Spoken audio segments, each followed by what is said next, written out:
ఎవరి స్థలంలో వారు కూర్చునండి. ప్రియులారా, అందరికీ మరణం.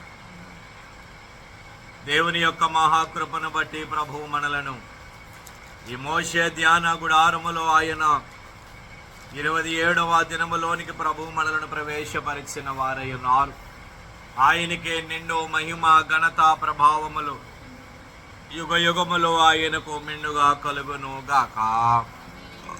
ఆమేన్. అలాగే ఈ రాత్రికాల సమయమందు ఆయన దైవ ధ్యానములో ఏకీభవించిన ఆయన విడలారా, ప్రభువు మిమ్ములను, మీ కుటుంబములను, మీ పనిపాటులను, మీరు చేయించిన సకల కార్యములను ఆయన బహుగా దీవించి ఆశీర్వదించును గాక.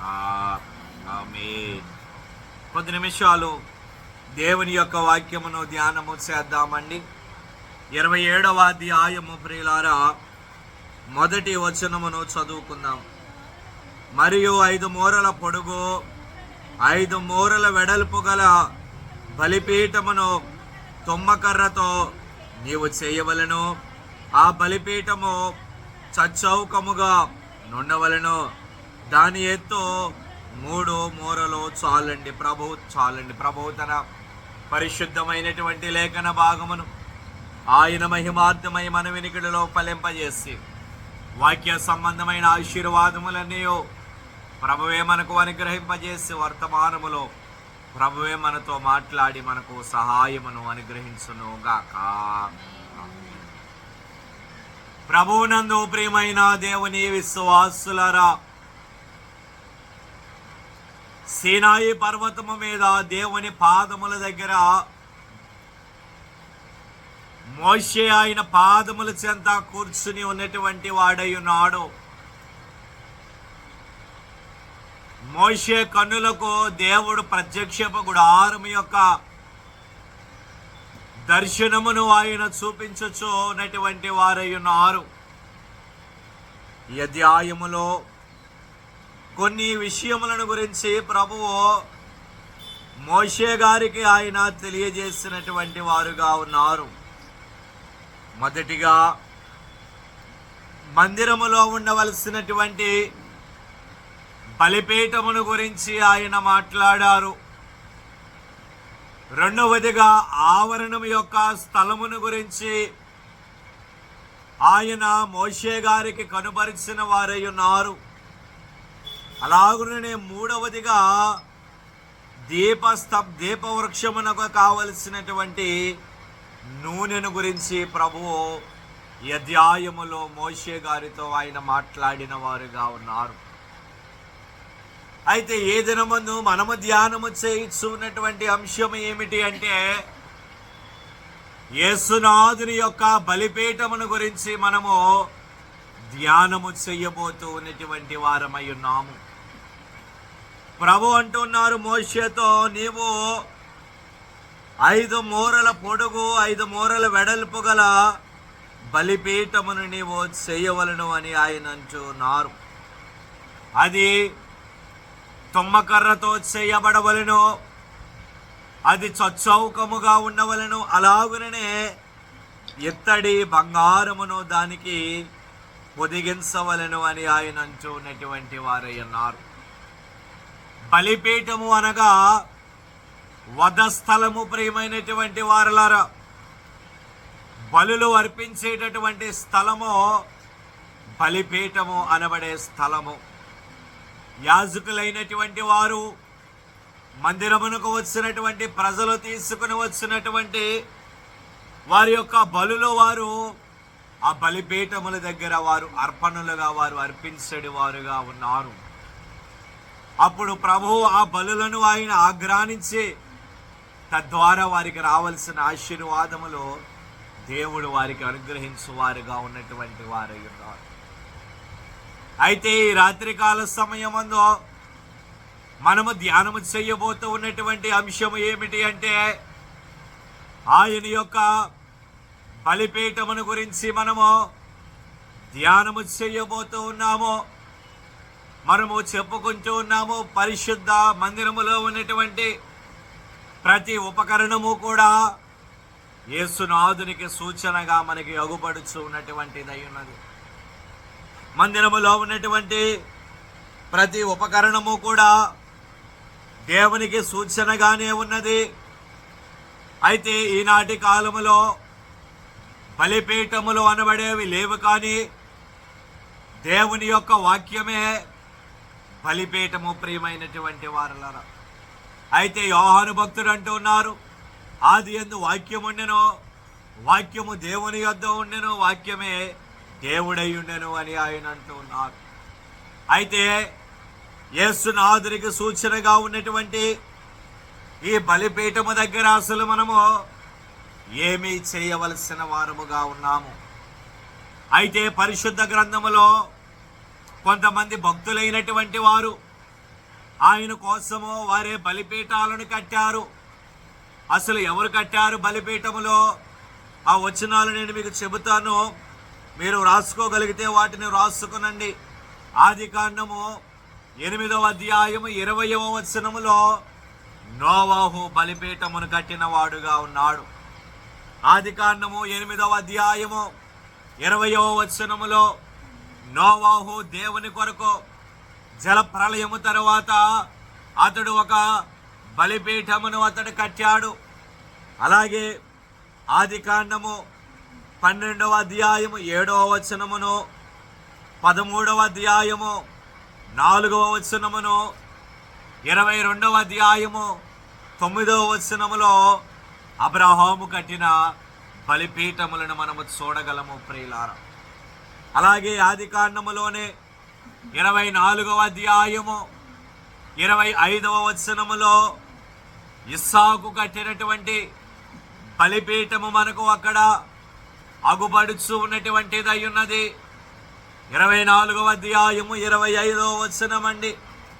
అలాగే 33వ అధ్యాయము 20వ వచనములో యాకోబు కట్టినటువంటి బలిపీఠము మనకి కనపడుచు ఉన్నటువంటిది అయ్యున్నది. అలాగే నిర్గమాకాండములో 17వ అధ్యాయము 15వ వచనములో మోషే గారు కట్టిన బలిపీఠము. అమాలేకీయుల మీద జయమును వారు పొందుకున్న తరువాత మోషే ఒక బలిపీఠమును కట్టి ఆ బలిపీఠమునకు యెహోవా నిస్సి అని అతడు ఆ బలిపీఠమునకు పేరు పెట్టి అక్కడ దేవునికి అతడు బలులు అర్పించిన వాడుగా ఉన్నాడు. ఈ 5గురు కూడా దేవుని కోసము వారు బలిపీఠములను వారు కట్టిన వారుగా ఉన్నారు. అయితే మనము ఆ బలిపీఠము దగ్గర అసలు మనము ఏమీ చేయవలసిన వారముగా ఉన్నాము. కొన్ని విషయాలు ఈ రాత్రికాల సమయమందు పరిశుద్ధ గ్రంథములో నుండి మనము ధ్యానము చేద్దామండి. మత్తయి సువార్త 5వ అధ్యాయం అండి. మత్తయి సువార్త ప్రియులారా 5వ అధ్యాయము 23వ వచనాన్ని చదువుకుందామండి. కావున నీవు బలిపీఠమునొద్ద అర్పణము అర్పించుచు ఉండగా నీ మీద నీ సహోదరునికి విరోధమేమైనను కలదని అక్కడ నీకు జ్ఞాపకమునకు వచ్చిన ఎడల అక్కడ బలిపీఠమును ఎదుటనే నీ అర్పణము విడిచిపెట్టి మొదట వెళ్ళి నీ సహోదరునితో సమాధానపడుము. చాలండి. చదువుబడిన లేఖన భాగములో యేసుక్రీస్తు ప్రభువులు వారు కొండ మీద ఆయన ప్రసంగము చేయుచు ఆయన మాట్లాడుచు ఉన్నటువంటి మాట అక్కడ మనకు అగుపడుచు ఉన్నటువంటిదై ఉన్నది. నీవు బలిపీఠమునొద్ద అర్పణమును నీవు అర్పించుచు ఉండగా ఒకవేళ నీ మీద నీ సహోదరునికి విరోధమేమైనా కలదని అక్కడ నీకు ఒకవేళ జ్ఞాపకము వచ్చిన ఎడల అక్కడ బలిపీఠము ఎదుటనే నీ అర్పణమును విడిచిపెట్టి నీ సహోదరునితో సమాధానపడుము అని ఆయన అంటున్నాడు. కనుక నేనంటాను, బలిపీఠము యేసునాథునికి సూచనగా ఉన్నది. ఆయన ఎక్కడ ఉన్నారు? దేవుని సన్నిధిలోనే ఆయన ఉన్నారు. కనుక దేవుని సన్నిధిలో మనము చేయవలసినటువంటి మొదటి కార్యం ఏమిటి అంటే మనము సమాధానముగా మనము ఉండవలసినటువంటి వారముగా ఉన్నాము. దేవునికి స్తోత్ర. దేవుని సన్నిధిలో మనము సమాధానము కలిగి మనము ఉండాలండి. అది ఆయన అంటున్నారు, మొదట నీ అర్పణను నీవు పక్కన విడిచిపెట్టి వేసి నీవు వెళ్ళి నీ సహోదరునితో సమాధానపడుము. ఆ తరువాత వచ్చి నీవు నీ బలులను అర్పించు. కనుక దేవుని సన్నిధిలో మనము సమాధానమును మనము కలిగి ఉండవలసిన వారముగా ఉన్నాము. కక్షలు, కార్పణ్యములో, కలహములు ఇవి అనబడేవి మనము దేవుని సన్నిధిలో మనము కనుపరచరాదు. కనుక ఆయన మన కోసము తన ప్రాణాన్ని ఆయన అర్పించారు. ఆయన దగ్గరికి వచ్చినప్పుడు మనము సమాధానమును కలిగి ఉండవలసిన వారముగా ఉన్నాము. కలహములు, గొడవలు, కక్షలు, కార్పణ్యములు ఇవేమి మనకి ఆనందాన్ని తెచ్చిపెట్టవండి. సమాధానము కలిగి ఉన్నప్పుడే మనకు సంతోషము కలుగుతుంది. కనుక దేవుని బలిపీఠము అనబడే ఆయన దగ్గర మనము మొట్టమొదటిగా మనం ఏమి చేయవలను అంటే మనము సమాధాన పడవలను. ఆయనకు శిక్షించే అధికారము ఉన్నను సరే ఆయన అన్నటువంటి మాట ఏమిటి? తండ్రి, వీరేమి చేయుచున్నారు, వీరు ఎరుగరు గనుక వీరిని క్షమించుము అని ఆయన అన్నారు. అటువంటి ఆయనే అంతటి మాట ఆయన అన్నప్పుడు ఆయన స్వరూపమును ధరించుకున్నటువంటి మనము ఆయన వలె మనము సమాధానముగా ఉండలేమా? కనుక మొట్టమొదటిగా మనము సమాధానమును మనము కలిగి ఉండాలి. రెండవదిగా కొరింథీయులకు రాసిన మొదటి పత్రిక అండి. కొరింథీయులకు రాసిన మొదటి పత్రిక ప్రియులారా 9వ అధ్యాయం అండి 13వ వచనము. ప్రియులారా, ఆలయ కృత్యములు జరిగించువారు ఆలయము వలన జీవనము చేయుచున్నారనియో, బలిపీఠమునొద్ద కనిపెట్టుకుని ఉండువారు బలిపీఠముతో పాలివారయున్నారనియో మీరు ఎరుగరా. చాలండి.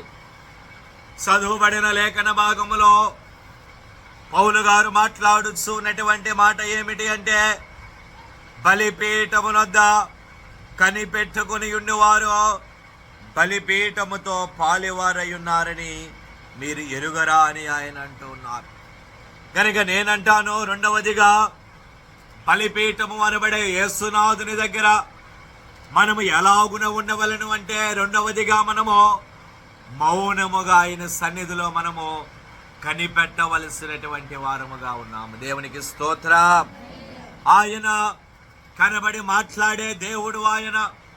అందుకే మనం పాడుకుంటూ ఉన్నాము కదా కీర్తనలో, దేవుడు కనబడి మాట్లాడును వర్తమానమి చూచుండును. దేవుడు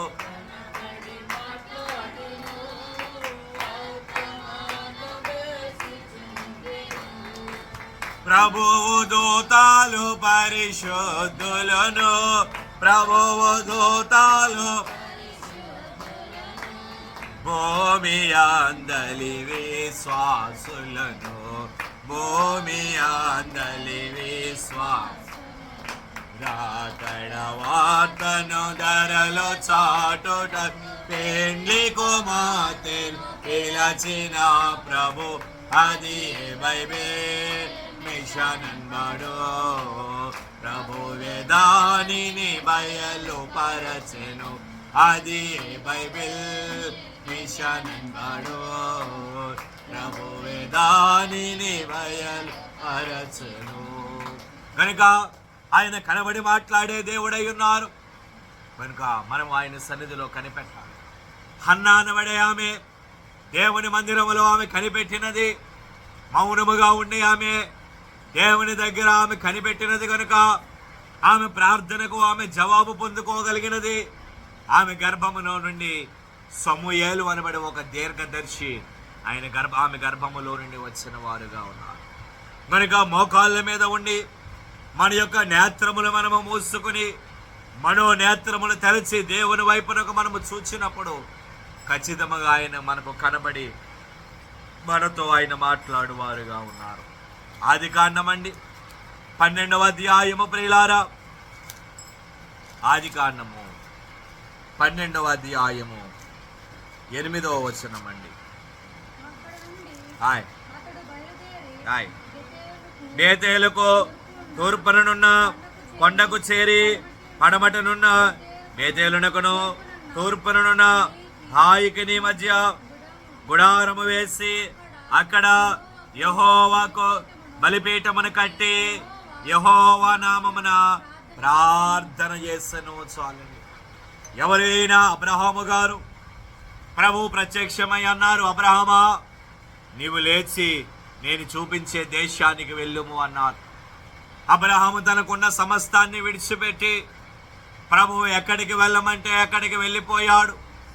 అయితే అబ్రహాముకు ఉన్నటువంటి వాడుక ఏమిటి అంటే ఎక్కడికి వెళ్ళినా అక్కడ మొదట దేవునికి ఒక బలిపీఠమును కట్టుట అబ్రహామునకు ఉన్నటువంటి వాడుక. అలాగునే బేతేలుకును హాయికిని మధ్య అతడు గుడారము వేసుకుని అక్కడ బలిపీఠమును కట్టుట మాత్రమే కాదు కానీ అతడు చేస్తూ ఉన్నటువంటి పని ఏమిటి అంటే బలిపీఠమును కట్టి యెహోవాకు ప్రార్థన చేస్తూ ఉన్నటువంటి వాడై ఉన్నాడు. కనుక 3వదిగా యేసునాథుడు అనబడే బలిపీఠము దగ్గర మనము చేయవలసిన 3వ కార్యం ఏమిటి అంటే మనము ప్రార్థన చేయవలసినటువంటి వారముగా ఉన్నాము. దేవునికి స్తోత్రం. దేవుని సన్నిధిలో మనము ప్రార్థన చేయాలి. మనము దేవునితో మాట్లాడుట అనబడేది చాలా గంభీరమైనటువంటి విషయము. కనుక మనము దేవునితో మాట్లాడినప్పుడు మరలా మనము దేవుని సన్నిధిలో కనిపెట్టినప్పుడు దేవుడు మనతో తిరిగి ఆయన మాట్లాడు వారిగా ఉన్నటువంటి వారై ఉన్నారు. కనుక 3వదిగా యేసునాథుడు అనబడే బలిపీఠము దగ్గర మనము ప్రార్థన చేయవలను. 4వదిగా నిర్గమాకాండం అండి 30వ అధ్యాయము. నిర్గమాకాండము 30వ అధ్యాయము 20వ వచనం అండి. Hi hi hi. హోమధూపము నర్పించుటకు బలిపీఠమునొద్దకు వచ్చినప్పుడును తాము చావకయుండునట్లు నీళ్లతో కడుగుకొనవలెను. చాలండి. నీళ్లతో కడుగుకొనుట అనగా దాని భావము ఏమిటి అంటే పరిశుద్ధత కలిగి ఉండుట.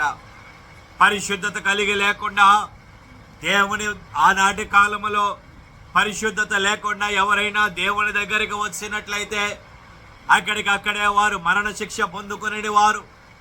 అయితే ఈనాటి కాలములో కృపాశాస్త్రములో ఉన్నాము కనుక మనము దేవుని మందిరమునకు వచ్చినప్పుడు మనము ఎలాగున ఉండవలను అంటే పరిశుద్ధత కలిగి మనము ఉండాలి. ప్రభు అన్నారు, నేను పరిశుద్ధుడనయ్యుండులాగున మీరును పరిశుద్ధులయ్యుండుడి అని ఆయన అన్నారు.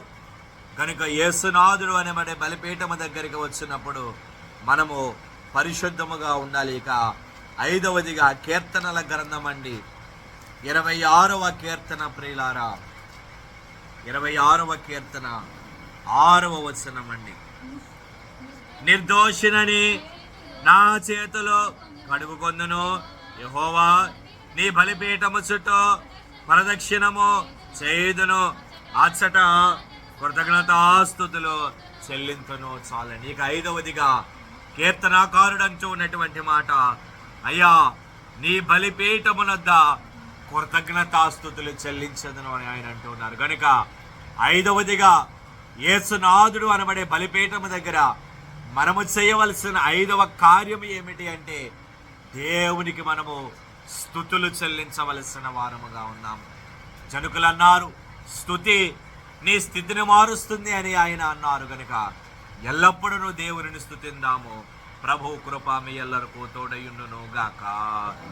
నేను మోకరిందామండి. ఆయన ధ్యానములోనికి వెళదాము. ప్రియులారా అందరము కూడా మోకరిందాము. దయగల వారిపై దయ చూపించును, కఠినుల ఎడల వికట